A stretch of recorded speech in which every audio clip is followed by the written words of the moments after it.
সুপ্রিয় শিক্ষার্থী, আসসালামু আলাইকুম রাহমাতুল্লাহ। আমি মোহাম্মদ আজিজুর রহমান তালুকদার, সহকারী অধ্যাপক, পদার্থবিজ্ঞান বিভাগ, সরকারি দোহার-নবাবগঞ্জ কলেজ। কেমন আছো তোমরা? আশা করি সবাই ভালো আছো। করোনার সেকেন্ড ওয়েভ শুরু হয়েছে, অতএব তোমরা সবাই সতর্কভাবে চলবে। তোমরা সবাই সুস্থ থাকবে এই দোয়া করি। আমাদের জন্য দোয়া করবে, আমরাও যেন সুস্থ থাকি এবং বর্তমান পরিস্থিতিতে যেভাবে ক্লাস চালিয়ে যাচ্ছি, তোমরাও বাসায় থেকে ক্লাস অনুসরণ করতেছ। আশা করি এই ধীরে ধীরে আমরা কাঙ্ক্ষিত লক্ষ্যে পৌঁছতে পারবো, যতদিন না আমরা স্বাভাবিক পরিবেশে ফিরতে পারতেছি ততদিন পর্যন্ত আমাদেরকে এইভাবেই ক্লাসেগুলো চালিয়ে যেতে হবে। তবে আমি তোমাদেরকে বিনীতভাবে অনুরোধ করব, তোমরা আমাদের কলেজের ক্লাসের পাশাপাশি অন্যান্য কলেজে যে অনলাইন ক্লাসগুলো হচ্ছে সেই ক্লাসগুলোও একটু দেখবে। মোটামুটি বাসায় থেকেও তোমরা পড়ার চালিয়ে যাওয়ার চেষ্টা করবে, পড়ার সঙ্গে সংযুক্ত থাকবে, কারণ একটি নির্দিষ্ট সময় পরেই তোমাদেরকে আবার পরীক্ষার মুখোমুখি হতে হবে। অতএব সেই পরীক্ষায় যদি তুমি ভালো করতে চাও তাহলে তোমাকে পাঠে মনোনিবেশ করতে হবে। আমি গতদিন তোমাদেরকে সরল চন্দ্রিত স্পন্দনের ক্ষেত্রে স্বল্প বিস্তারে সরল চন্দ্রিত স্পন্দন, স্বল্প বিস্তারে সরল দোলকের গতি, সরল দুল গতি, এটা গতদিন আমি আলোচনা করেছিলাম এবং সেখানে আমি একটি সমীকরণ প্রতিপাদন করেছিলাম T = 2π√L/g। এটি সরল দোলকের একটি দোলনকালের অতি পরিচিত সমীকরণ T = 2π√L/g। তোমরা এই সরল দোলকের T = 2π√L/g এখান থেকে সরল দোলকের 3-4টি সূত্র আছে, তুমি এই সূত্রগুলোও দেখবে। আজকে আমি তোমাদের সঙ্গে উলম্ব স্প্রিংয়ের দোলন হলো সরল দোলন গতি। একটি স্প্রিংকে উলম্বভাবে যদি ঝুলিয়ে দেওয়া হয় আর এটি স্প্রিংটি যদি ঝুলতে থাকে তাহলে এর দোলনও সরল দোলন গতি হয়, এটি আমরা প্রমাণ করব। লক্ষ্য করো, এই বিষয়টি বোঝানোর জন্য 3টি পজিশন তোমাদেরকে দেখানো হচ্ছে এখানে স্প্রিংয়ে, 1, 2, 3। 1 নম্বর পজিশন যেটা, এটা হচ্ছে স্প্রিংয়ের স্বাভাবিক অবস্থা, এটাকে P দ্বারা প্রকাশ করা হয়েছে। একটি স্প্রিংয়ের স্বাভাবিক অবস্থায় ছিল। এই স্প্রিংয়ের উপরে যখন কিছু m ভর যুক্ত করা হলো, m ভর যুক্ত করার ফলে এই স্প্রিংটি E পরিমাণ প্রসারিত হয়ে এই Q অবস্থানে এসে সাম্য অবস্থা লাভ করলো। Q অবস্থানে যদি সাম্য অবস্থা থাকে তখন তার প্রসারণ হচ্ছে কতটুকু? E পরিমাণ। এরপরে 3 নম্বর পজিশন যেটা, সেই 3 নম্বর পজিশনে দেখানো হয়েছে যে এই E পরিমাণ প্রসারণের পর এটাকে যদি আরও একটু বল প্রয়োগ করে টেনে ছেড়ে দেওয়া হয় তাহলে এটি উলম্ব বরাবর দুলতে থাকে। আর এই যে দুলনটা, এটা হচ্ছে সরল দুলন, এটি আমরা প্রমাণ করব। তাহলে এটি প্রমাণ করার আগে আমাকে আরও যে বিষয়গুলো জানতে হবে সেটি হচ্ছে স্প্রিং বল। স্প্রিং বল এই বিষয়টি আমরা আগেই জানি। আরও একটি বিষয় জানতে হবে, সেটা হচ্ছে স্প্রিং ধ্রুবক। আশা করি তোমরা এই দুটি রাশির সঙ্গে আগেই পরিচিত ছিলে এবং নিশ্চয়ই মনে আছে। স্প্রিং বল কাকে বলে? একটি স্প্রিংয়ের সরণ ঘটালে, সংকোচন অথবা প্রসারণের মাধ্যমে যদি একটি স্প্রিংয়ের সরণ ঘটানো হয় তাহলে স্প্রিং তার বিপরীত দিকে একটি বল প্রয়োগ করে, এই বলটাকে আমরা বলি স্প্রিং বল। একটি স্প্রিংকে সংকোচন অথবা প্রসারণের মাধ্যমে সরণ ঘটালে তার বিপরীত দিকে একটি বল ক্রিয়া করে, তাকে বলা হয় স্প্রিং বল। আর স্প্রিং ধ্রুবক কাকে বলে? একটি স্প্রিংয়ে একক সরণ ঘটালে মুক্ত প্রান্তে একক সরণ ঘটালে স্প্রিং তার বিপরীত দিকে যে বল প্রয়োগ করে তাকে বলা হয় স্প্রিং ধ্রুবক। একক সরণের জন্য তার বিপরীত দিকে যে প্রত্যয়নী বলটা ক্রিয়া করে তাকে বলা হয় স্প্রিং ধ্রুবক। তাহলে আমরা এইখান থেকে লক্ষ্য করলাম যে এটা ছিল স্প্রিংয়ের স্বাভাবিক অবস্থা। এখান থেকে m ভর যুক্ত করার পর যখন Q পজিশনে গেল তখন সাম্য অবস্থায় কি হবে?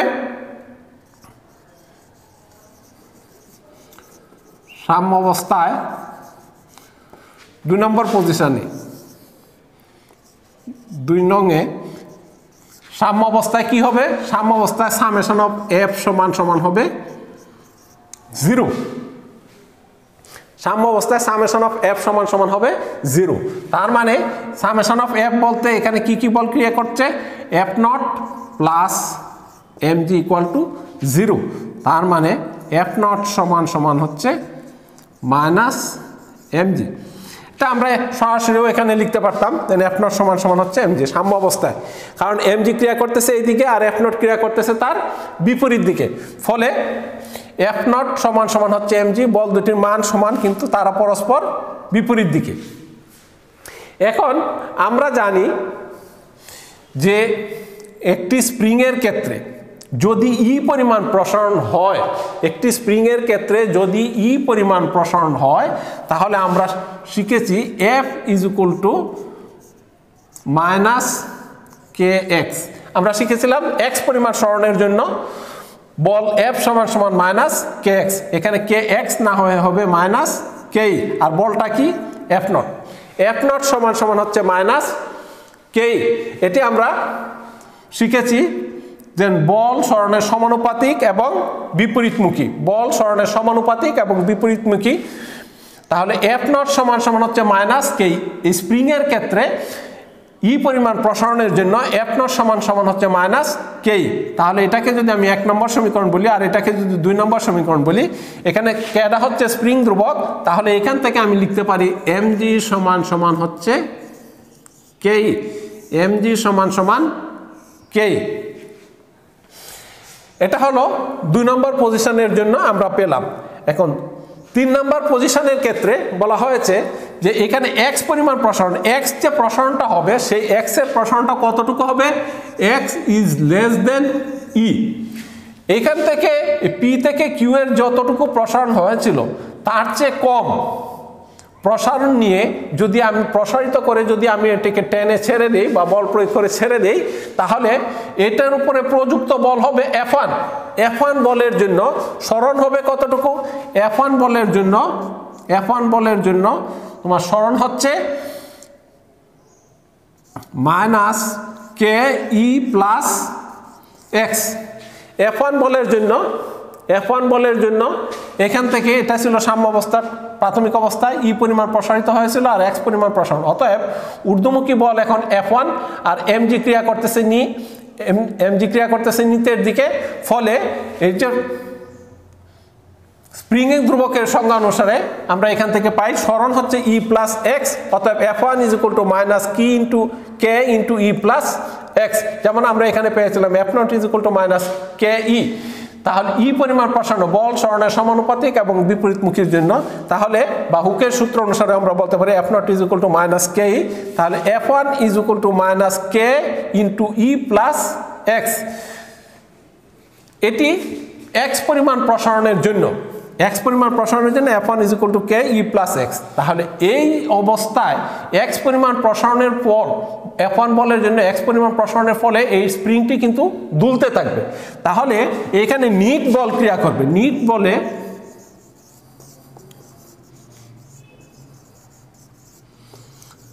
বলের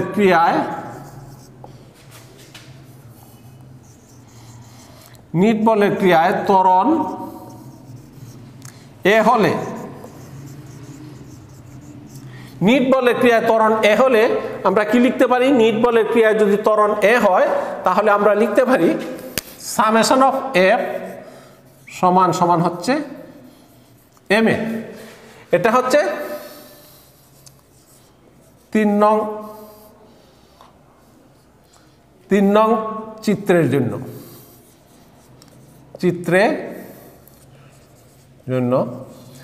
সামেশন অফ এফ সমান সমান হচ্ছে এম এ। এই অবস্থায় এটার মধ্যে যদি ত্বরণ সৃষ্টি হয় তাহলে সামেশন অফ এফ বলতে এখানে বল ক্রিয়া করতেছে MG plus F1 equal to কি? M A. MG plus F1 সমান সমান হচ্ছে এম এ। এখন যদি আমি এম এ F1 এর মানটি এখানে বসিয়ে দেই তাহলে এখানে কি পাবো? এমজি F1 এর পরিবর্তে পাবো minus K E plus x, এটা ছিল F1 সমান সমান হচ্ছে এম এ। তাহলে এখান থেকে আমি লিখতে পারি mg minus K E minus K X equal to M এ।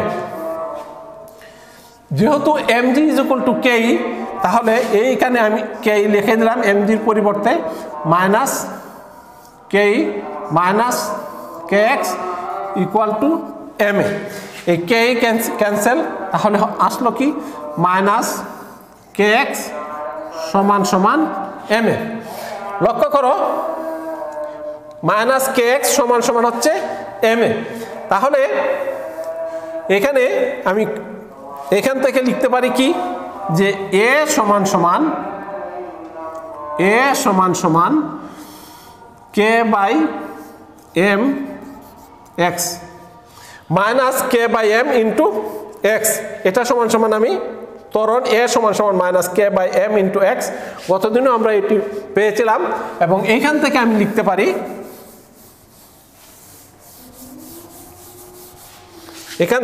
পারি যে এ সমান সমান হচ্ছে মাইনাস ওমেগা স্কয়ার এক্স, যা আমাদের সরল চন্দ্রিত স্পন্দনের একটি শর্ত ছিল যে A is equal to minus omega square x.